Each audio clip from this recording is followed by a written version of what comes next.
recall back when I was 12 or 13 years old that my father taught me tennis.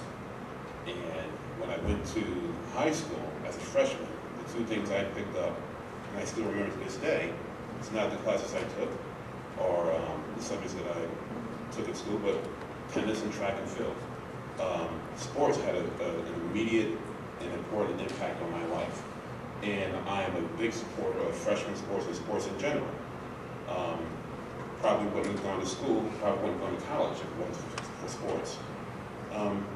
That being said, I'm very surprised that the Board of Education found a surplus of money. They're giving back a surplus of money, given the fact that we have a lot of problems in our school system right now where you have art programs being taught on the cart, a lack of textbooks and supplies, the cutting of paraprofessionals, a lot of issues that are happening in our school system right now that I've heard about plenty of times in these Board of Ed meetings.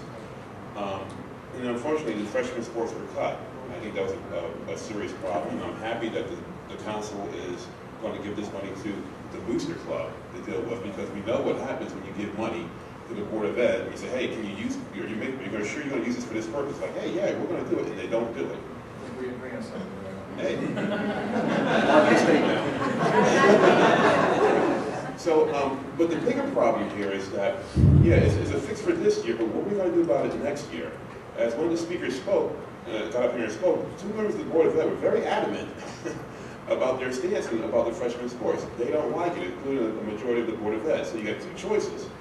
You know, you vote some of these people out of office this year, or you find some other solution to save the freshman sports.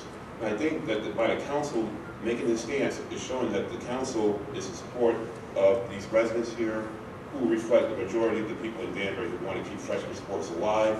And I think going forward, going to the next budget cycle, we have to make sure that, especially the Board of Ed, that do not cut this freshman sports, because they have given every single indication that they're going to do that. Thank you. Any other members of the public to address the council?